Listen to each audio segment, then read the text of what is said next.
ভজনবিহীন সাধনবিহীন গৌর গোবিন্দ প্রেম ভক্তি অনুরাগবিহীন কীটাধম অধমিকা রুণাদাস সকল ভক্তির চরণে আমার অন্তরের অন্তঃস্থলে অনন্ত কোটি ভক্তিপূর্ণ প্রণাম জ্ঞাপন করছি। হরিবল হরিবল হরিবল। বর্তমানে স্মরণে বিষয় ভগবানের অষ্টকালীন লীলার প্রদোষকালীন লীলা রূপ অনুরাগ। রাধে, এটা হলো মধুরসের লীলা। তো রস 5টি, সেই প্রাতকাল হতে শুরু হয়েছে, নিশান্তকালে পরিসমাপ্তি হবে এই 5টি রস দিয়ে। কি কি রস? দাস্য, সখ্য, বাৎসল্য, শান্ত, মধু। এখন যে লীলা শুনবেন এটা মধুরসের লীলা। দাস্য, সখ্য, শান্ত, বাৎসল্য 3টা রস অতিবাহিত হয়ে গেছে। আর যে 2টা লীলা আছে কেবলমাত্র মধুরসের লীলা। এই 2টা লীলাই মধুরসের। এখানে শান্ত, দাস্য, সখ্য, বাৎসল্যের অধিকার নাই। আর এই মধুরসের লীলাগুলো তারাই কেবল আস্বাদন করতে পারে যারা মধুরসের ভক্ত। হ্যাঁ, যারা মধুরসের ভক্ত। কারণ শ্রেষ্ঠ রস হলো মধুর রস। যখন রামরায়ের শিক্ষায় মহাপ্রভু এই 5টা রসের আলোচনা করেছিলেন রামানন্দের সঙ্গে নিবিড়ভাবে, শ্রেষ্ঠ রস আখ্যায়িত করেছিলেন মহাপ্রভু মধুরসকে। মধুরস শ্রেষ্ঠ রস। যেমন কাঁচা আম, কাঁচা পেঁপে, কাঁচা ফল ভগবানের শ্রীচরণে গ্রহণযোগ্য হয় না। হ্যাঁ, একটা কাঁচা পেঁপে আপনি যদি ভগবানের চরণ কমলে দিতে চান প্রাণে বাধা দেবে, কারণ এটা তেমন খাবার উপযোগী না। কিন্তু ওই পাকা ফল অনায়াসই ভগবানের চরণে নিবেদন করা যায়। জয় রাধে, হরিবল। এখানে যারা আছেন সকলেই পাকা ভক্ত, কাঁচা নাই। জয় রাধে, হরে কৃষ্ণ। রূপের কথা আমরা আস্বাদন করব। প্রথমে গৌরলীলা গৌরাঙ্গের রূপ সম্বন্ধে কিছু আস্বাদন করি এক ভাগ্যবতী স্ত্রী নাগরীর বদনে। নদিয়ার এক ভাগ্যবতী স্ত্রী নাগরী সেই অপরাহ্নকালে সায়ংকালে সুরধনী গঙ্গা পুলিনে জল আনতে গিয়েছিল। সেখানে গিয়ে দেখলো এক অভিনব রূপের মানুষ। আমার গৌরাঙ্গীর এমন আত্মহরণ করা, আত্মভোলানো, অতি স্নিগ্ধকর, মনোলোভা, মনোহরণ করা অপূর্ব রূপ দর্শন করল। নাগরী গৌরের রূপ দেখে চলছে, এমনই রূপ দেখে যেন তৃষ্ণা নিবৃত্তি হচ্ছে না। দেখিতে দেখিতে রূপে যেন নাগরীর হৃদয়টা পরিপূর্ণ হয়ে গেল। নয়ন বলে আরো দেখি রে, কিন্তু হৃদয় ভরে গেল রূপে। যেমন একটা খাবার অতি সুস্বাদু আপনি গ্রহণ করছেন, খাবারটাই এত সুস্বাদু আপনার খাবারটা গ্রহণের সময় জিহ্বার লালসা নিবৃত্তি হচ্ছে না। জিহ্বা বলছি আরো গ্রহণ করি, কিন্তু খাবার খেতে খেতে আপনার উদরটা পরিপূর্ণ হয়ে গেছে। উদর মানে কি? পেট। খাবার খেতে খেতে পেট ভরে গেছে, কিন্তু এত সুস্বাদু খাবার জিহ্বার লালসা পরিতৃপ্তি হয় নাই। জিহ্বা বলছি আরো গ্রহণ করি রে, কিন্তু আপনার উদর তো পরিপূর্ণ হয়ে গেছে। এখন জিহ্বার লালসার চরিতার্থে যদি অধিক খাবার ভোজন করি, সেটা কি ভেতরে থাকে? কি হয়? বাইরে চলে আসে, যাকে বলে উদগীরণ। উদগীরণ, যাকে আমরা জাগতিক ভাষায় বমি বলি না, এটা উদগীরণ। ভালো ভাষাটা উদগীরণ। হ্যাঁ, অধিক আহারে উদগীরণ হয়। নাগরীর এই পরিণাম হয়েছে। সুরধ্বনি গঙ্গা পুলিনে জলান্তে গিয়ে এমন গৌরাঙ্গের অপরূপ রূপ দর্শন করছে নাগরী। দেখিতে দেখিতে নয়নের তৃষ্ণা নিবৃত্তি হচ্ছে না, পলক ফেলছে না, কিন্তু রূপে নাগরীর হৃদয়টা ভরে গেছে, পরিপূর্ণ হয়ে গেছে। নয়ন বলে আরো দেখি রে, কিন্তু হৃদয় তো ভরে গেছে। তখন সেই রূপের মহিমার কথা নাগরীর উদগীরণ হচ্ছে। সখীদের কণ্ঠ জড়ায়ে ধরে ডেকে ডেকে বলিতে লাগলো, সজনী রে, ওরে এমন কি রূপের মানুষ হয় রে, যে রূপ একবার দেখিলে কোনোদিন ভোলা যায় না। ওই রূপ তো ভোলার নয়, কখনো ভুলিতে পারি না। এমনই অপরূপের সজনী রে, আমার মতো ভাগ্য গুণে এই জগৎ সংসারে যদি কোনো ভাগ্যবান ভাগ্যবতী একবার তার অনুরাগের নয়নে ভজনের নয়নে ওইরূপ দর্শন করে রে। বাহ! সংসার মাঝে ভাগ্য বলে যারা দেখে, বাবা, এ তো দেখার জন্য, এটা দেখারই জন্য। তাহলে যারা ভাগ্যগুণী দর্শন করে, এ দুটি জন্ম নয়নে তো দেখা যায় না, দেখার জন্য ভাবের নয়নের প্রয়োজন। যাদের ভাবের, প্রেমের, অনুরাগের নয়নের উদয় হয়েছে, সেটা আপনার পূর্বের স্বীকৃতি বলেই হোক, ইহ জগতে আপন আপন সদ্গুরুর কৃপা বলেই হোক, দেখবেন অনেকে ভাগ্যে সদ্গুরুর আশ্রয় মিলে, যে সদ্গুরুর কৃপার গুণে শিষ্যর ঘরের অন্ধকার দূরে যায়।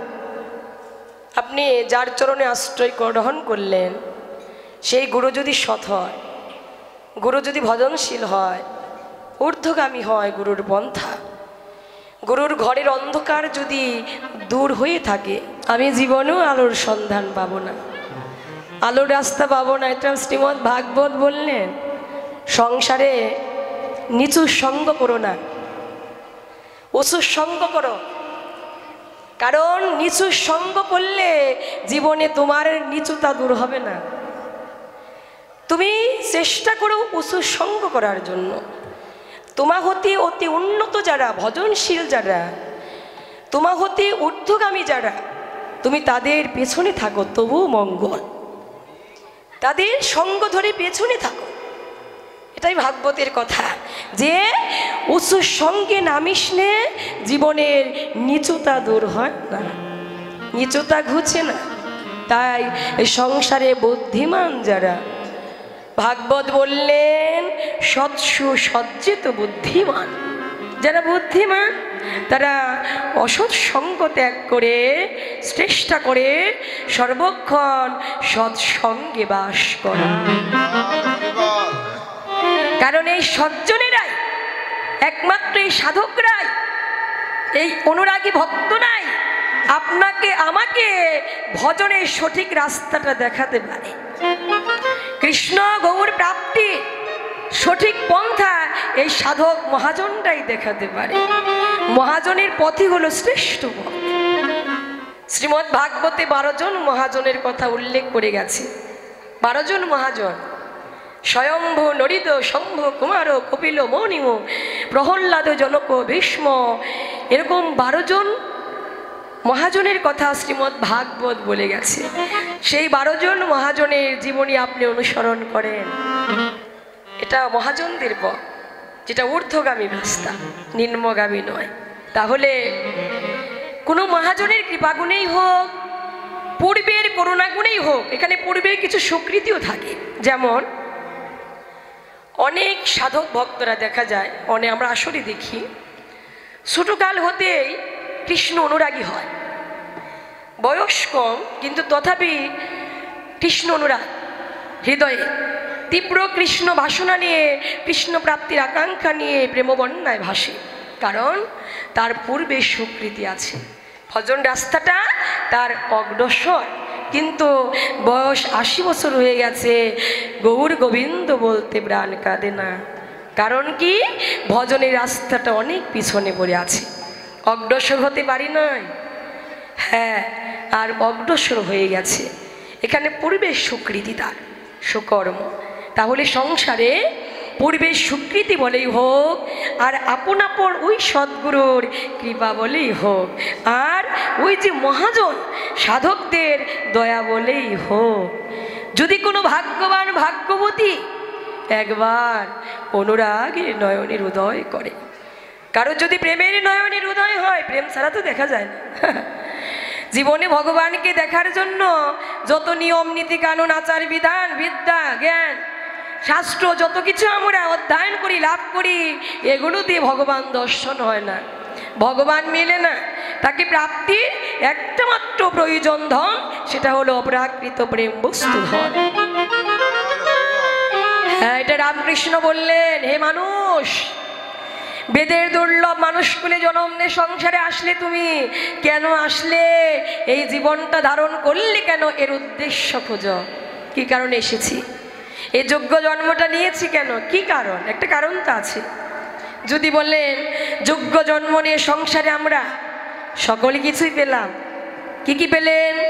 বিদ্যা লাভ করলেন, ভালো ঘর, ঐশ্বর্য, ধনরত্ন, জগৎজোড়া সুনামি খ্যাতি, যশ প্রতিষ্ঠা, গৌরবত্ব, সকল কিছু আপনার লাভ হয়েছে, আপনি চির সুখী। আপনার মতো সুখী সংসারে কেউ নেই। হ্যাঁ, এই সুখগুলো সারা জীবন ভোগ করে গেলাম, সারা জীবন সুখী থেকে সুখ ভোগের পর একদিন সংসার হতে বিদায় নিয়ে চলে গেলাম, এটা কি জীবন? তা তো নয়। হ্যাঁ, রামকৃষ্ণ বলেছিলেন প্রত্যেকটা মানব জীবনের উদ্দেশ্য ছিল এই জন্মে তুমি ভগবানকে লাভ করো, তাকে প্রাপ্ত হও, তাকে লাভ করো। আর তাকে লাভের যে আমাদের উদ্দেশ্য জীবনের, যদি তাকে লাভ করা হয়, তাহলে প্রত্যেকটি মানুষের উচিত যে কেমন করে তাকে লাভ করা যায়, কোন সাধনে কিভাবে তাকে লাভ করতে পারবো আমরা, সেই রাস্তাটা আমাদের অবলম্বন করা উচিত, সেই রাস্তাটা অনুসন্ধান করা উচিত। আর শ্রীমদ্ ভাগবত শাস্ত্র দেখিয়ে গেল সেই রাস্তাটা। কি রাস্তা দিলেন? মুখ্যতম রাস্তাটা দিলেন এই সাধু সঙ্গ লাভ করা। সাধু সঙ্গ লাভ করে মান অহংকার ভুলে গিয়ে, হ্যাঁ, মনের সাধুর চরণে পড়ি তুমি সুখে দিও গড়াগড়ি, ওরে সাধুর চরণে পড়ি বাবা তুমি সুখে দিও গড়াগড়ি, ওরে প্রেমানন্দে নয়ন জলে ভেসে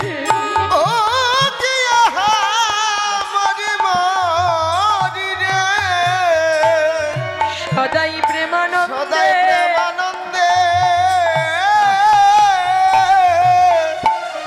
নয়ন জলে ভেসে তুমি সদাই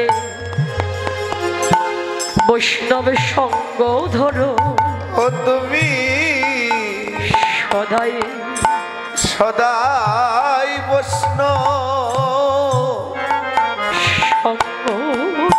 বৈষ্ণব সঙ্গ ধরো, তোমার প্রাণের কালিমা, প্রাণের সকলে কালিমা দূরে যাবে।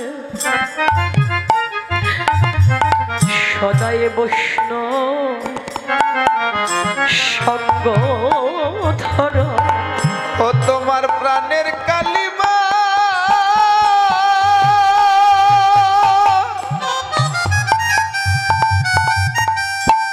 ওরে প্রাণের কালিমা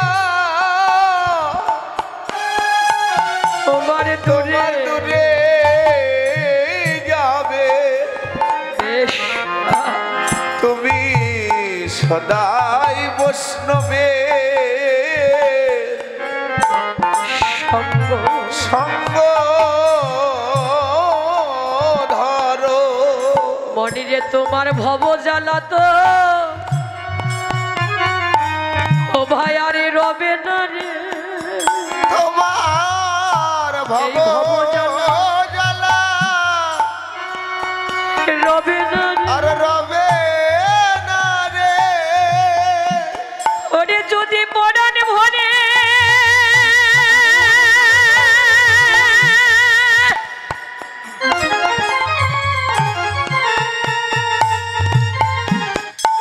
সঙ্গ করিতে পারো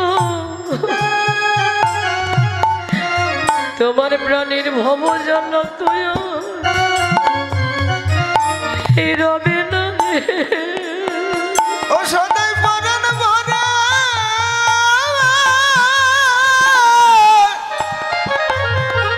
সঙ্গ করিতে পারো না রে। এই প্রাণীর তৃতাবে জল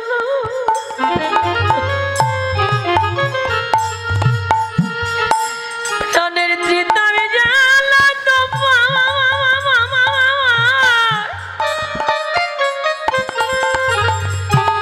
তোমার দূরে যাবে এই ভব জল তো তোমার আরে রবে না রে। এই প্রাণের দিতাম জ্বালা তোমার ভব জ্বালা দয়া আরে রবে রবে না রে। ওরে এ জীবনে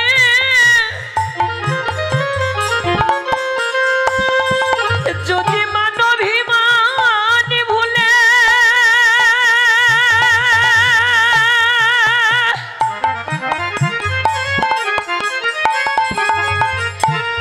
এ মধুর সঙ্গ করিতে পারো রে ভাই তোমার এই প্রাণে প্রাণে কৃষ্ণ প্রেমে কৃষ্ণ প্রেমের আলো জ্বলিবে ওরে অভিমান ভুলে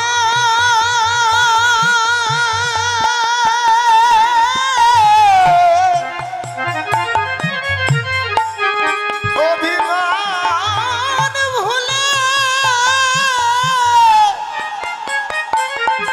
সঙ্গ করিতে পারো এ প্রাণে কৃষ্ণ প্রেমে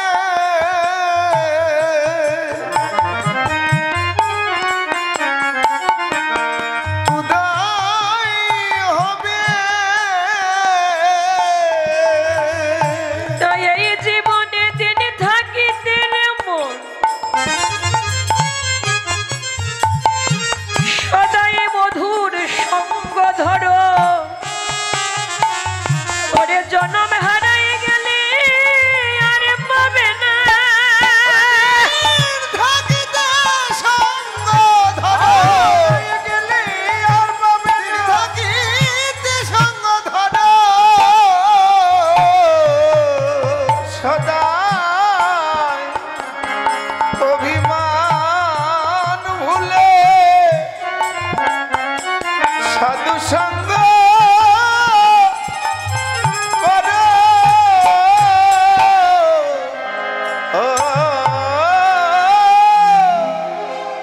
শ্রীমদ্ ভাগবত এই কথাই বললে সাধু সঙ্গের গুণের প্রভাবে প্রাণের অন্ধকার দূরে গিয়ে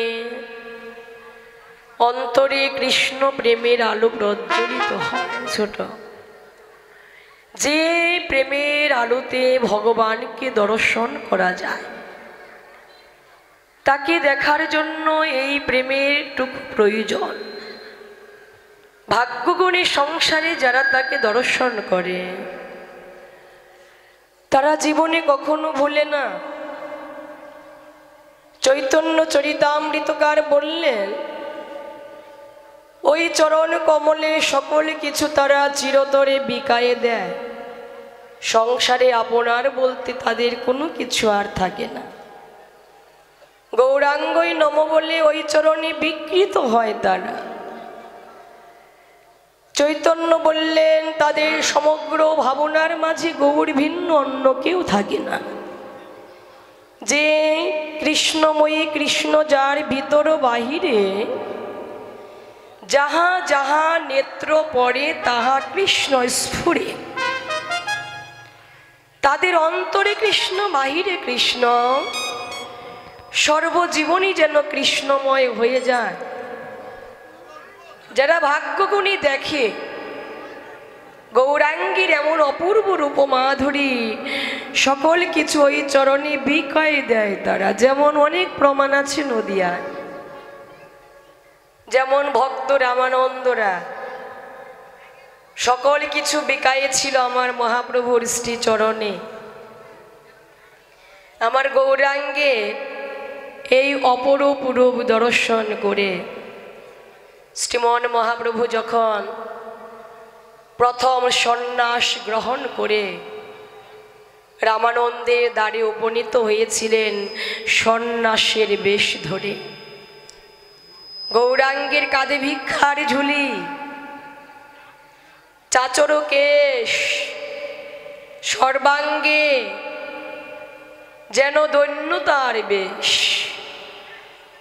রামানন্দ রায়ের গৃহে যখন প্রভু উপনীত হল, রামানন্দ রায় প্রভুকে দণ্ডবৎ প্রণামে জ্ঞাপন করে বিনয় স্বরে বলল, প্রভু আমি একই অপরূপ তোমার মাঝে আজি হেরিলাম। যে মস্তকে ছিল তোমার কুঞ্জীভূত কেশ, সেখানে তুমি আজকে ধারণ করেছ চাচর কেশ। যে অঙ্গে ছিল রাজস্ব বেশ, সে অঙ্গে ধারণ করেছ দিনহীন কাঙ্গালের বেশ।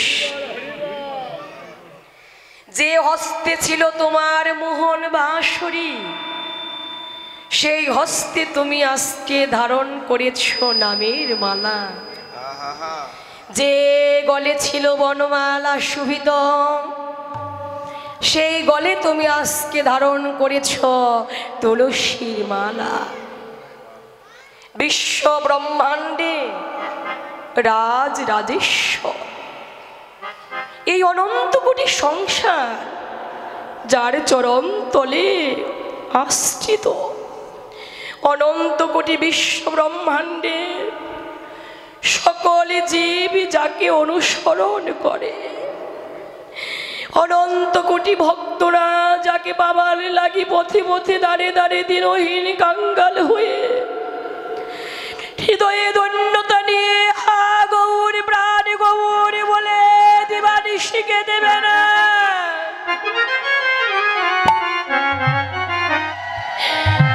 অনন্ত কোটি বিশ্ব সংসারের বুকে যার অভাব, প্রভু তুমি তো সংসারের রাজ রাজেশ্বর, বিশ্ব ব্রহ্মাণ্ডের রাজ রাজেশ্বর হওয়া সত্ত্বেও তুমি আজকে কাঁধের ভিক্ষার ঝুলি নিয়ে আমার আঙ্গিনা এসেছ ভিক্ষার জন্য। ভগবান ভক্তের দ্বারে গেল ভিক্ষার জন্য,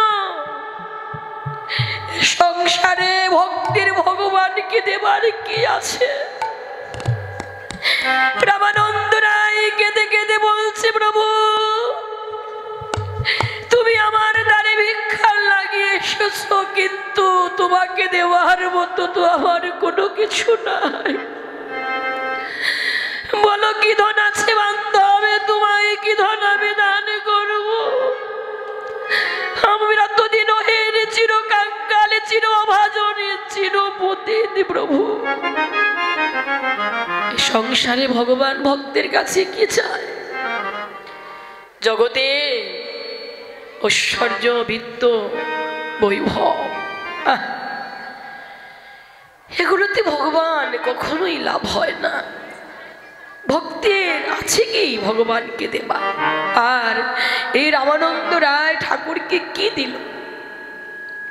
ধন্যতা নিয়ে বলল, প্রভু তোমাকে দেবার আমার কোনো কিছু নেই, তবে তুমি যে ভিক্ষার জন্য এই আঙ্গিনা এসেছ, আমি তো তোমাকে বিমুখ করতে পারি না, তোমাকে তো আমি ফিরাইও দিতে পারি না।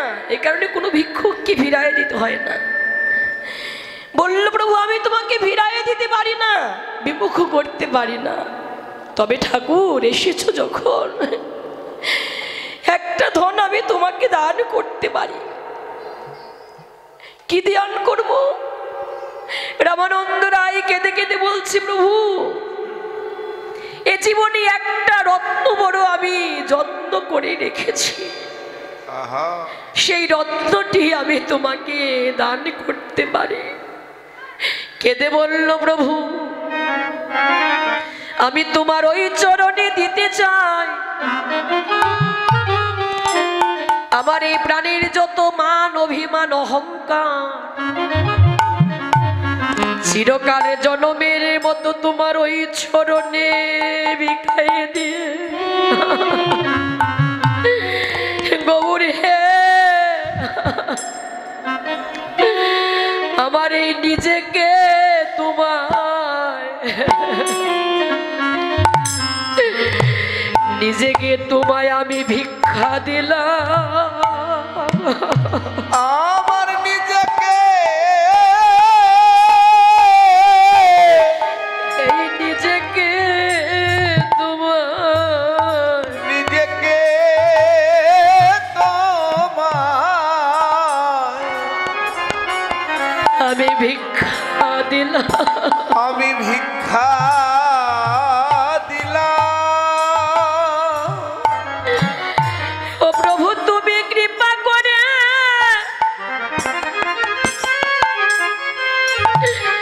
প্রভু তুমি কৃপা করে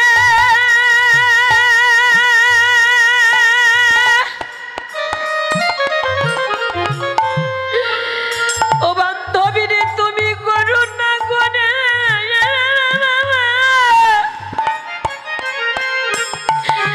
ওরে নিজ গুণে রে আমায় গ্রহণ করো, আমার এই নিজেকে জন্মের মতো তোমার আমি ভিক্ষা দিলাম। প্রভু করুণা করে হরি হরি তুমি গ্রহণ করো।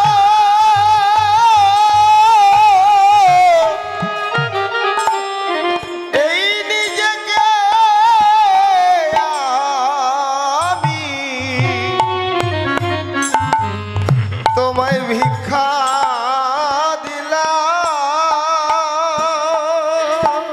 বলো গৌরার মায় আমার তোমায় দেবারে কি ধন আছে? বলো বলো আর ভাই আমার, তোমায় দেবার কি ধন আছে? প্রভু হে আমরা যেদিন ভিখারি এই জগতে চিরপতি, বলো আর মায় আমাদের তোমায় দেবার কি ধন আছে? আমরা দিন ভিখারি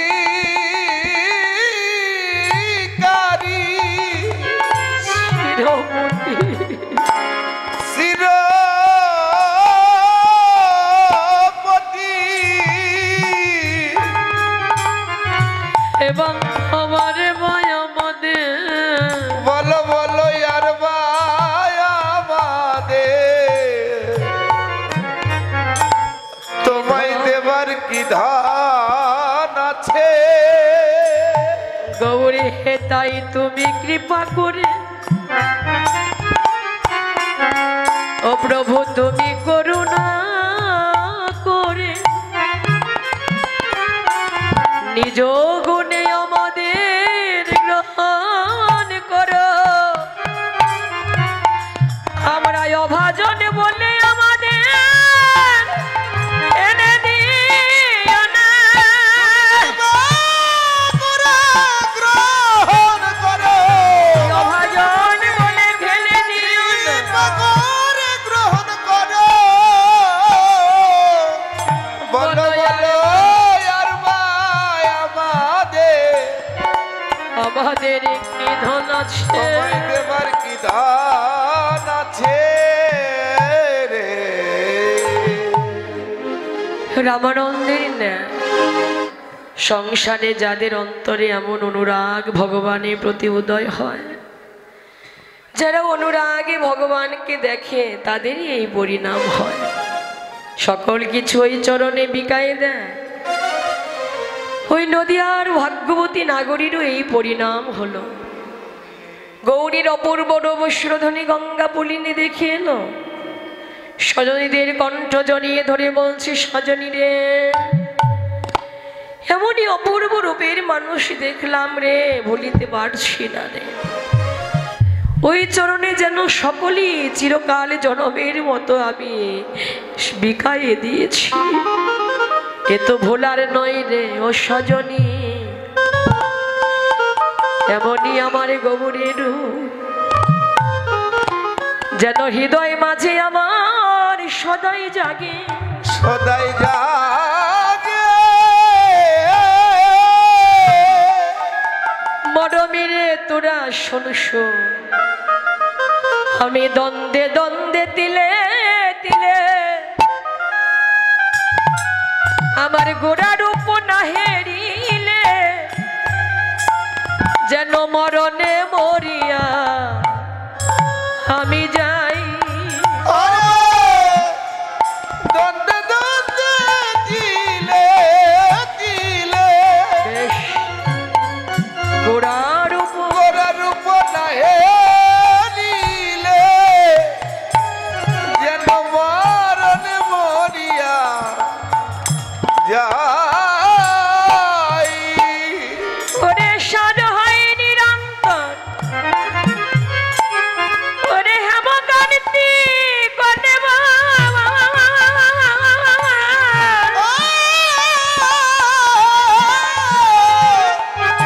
ওরে সাধ হয় নিরন্তর,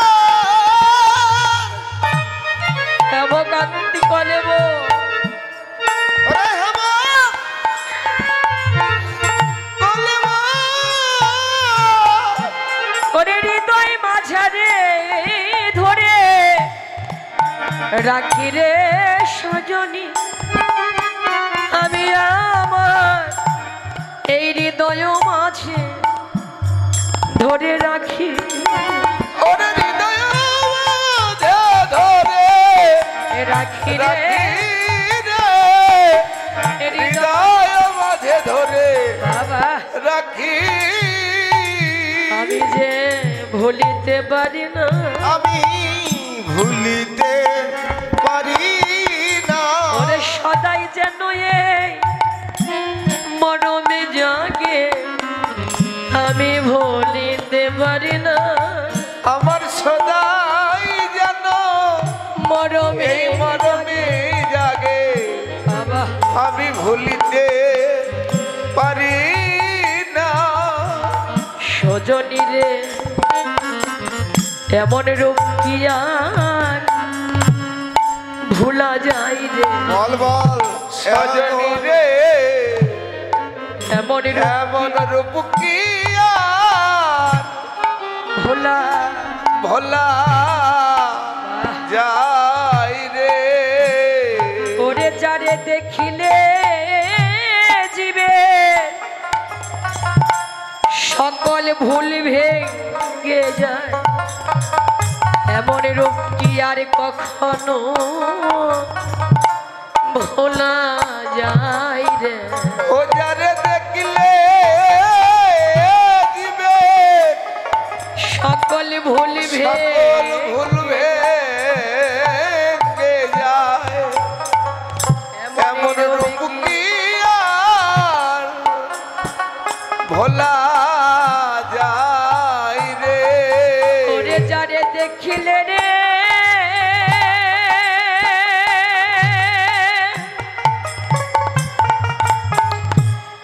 এই জগতে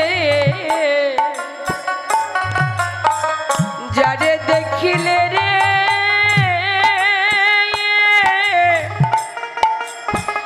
এই জীবের সকল ভুল ভেঙে যায় এমন অপরূপ রূপের মানুষ কি জগতে মিলে। ওরে দেখলে জীবের ভুল ভেঙে যায় রূপের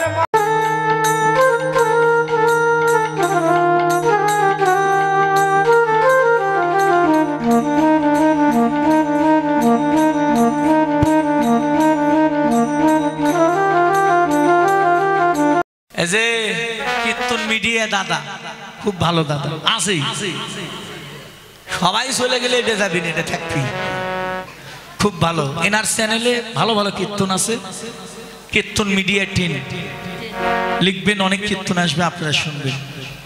আমাদের অনেক কীর্তন ছাড়া আছে। আমার এই দাদা আমার অনেক কীর্তন সেরেছে বাবা, আমার এই কীর্তন মিডিয়া টিম লিখলে বহু কীর্তন, আমার কীর্তন অন্যান্য কীর্তনের কীর্তন, বাউল গান, কবি গান, শব্দ গান, লীলা কীর্তন, নাম কীর্তন অনেক কিছু পাবেন। আপনারা এই চ্যানেলটা সাবস্ক্রাইব করবেন, এটা আমার অনুরোধ। আমার ইউটিউব চ্যানেলে কি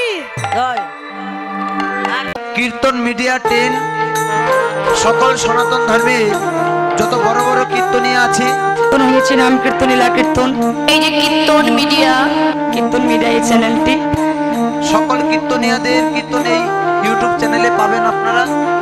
সনাতন ধর্মীয় অনুষ্ঠান ইউটিউব চ্যানেল কীর্তন মিডিয়া, আপনারা সাবস্ক্রাইব, নতুন নতুন কীর্তন আপনারা সাবস্ক্রাইব করবেন এবং অষ্টকালী নীলা কীর্তন, গীতা পাঠ, মহানাম যজ্ঞ অনুষ্ঠান, এক নাম নীলা কীর্তন আপনারা সকলেই ওই চ্যানেলে সাবস্ক্রাইব করবেন।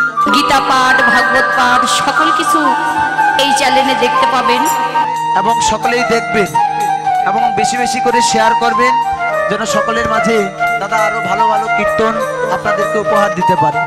কীর্তন মিডিয়া সকল ভক্তগণই এই চ্যানেলটি দেখবেন। হ্যাঁ, তো গৌর হরি বল, হরি বল, হরি বল। হরি বল, হরি